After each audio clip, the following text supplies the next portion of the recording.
Merry Christmas, everyone! And welcome to day 11 of our 24 days of Beermas. Is it? Yes. It is. Okay, and today we're going to be trying this. Red's hard apple, black cherries, ale? Beer? Yeah, it's an ale. It's an ale. It's a beer. It may be a little bit of a misnomer because, you know, when you see something like Red's in the store, then you might be like, oh, that totally looks like a cider. But in fact, Red's is an entire line of fruit beers that are brewed by Red's Brewing Company, which is a subsidiary of Molson Coors.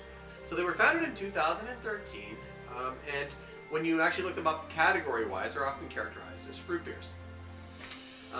In this case, they are definitely traditional ales because the alcohol that's created is created from fermented and malted grain rather than apple juice, which is how cider is made. And then they add the various flavorings. In this case, they put both apple and black cherry flavoring into this.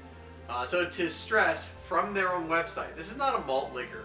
So it's going to have really low malty and bitterness cues, and it should have a pleasant sort of appley flavor. Yeah, it does have a smell of apple in there. We chose apples for our 24 days of Beermas. This one for our 24 days of Beermas because you usually end up getting something in your stocking, fruit-wise, apple or oranges, and so the apple is what we are putting in our stockings this time. Yeah, no, that's a good summary. I think it's evocative of Christmas, of the very simplicity, their very traditional practices, and yeah. So yeah, it's interesting to me. It almost smells like apple pie.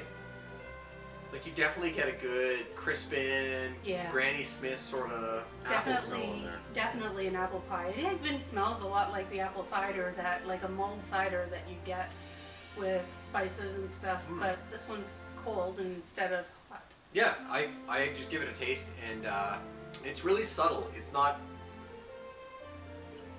overly sweet or anything. It is really subtle. It's very nice. It's very mild, slightly very pink tone too. You can see the sort of like color a little bit to it. Very effervescent. Yeah, really mild sipper. I think perfectly fine. Like afternoon patio drink or something you might sip. You cuddle up in front of a fireplace. This is really nice. It's not on. Yeah. So yeah, quick, not dirty because it's in a glass bottle. Red's. It's a beer, not a cider. And it's really tasty. Yeah, Merry Christmas. Merry Christmas and Happy New Year. Cheers.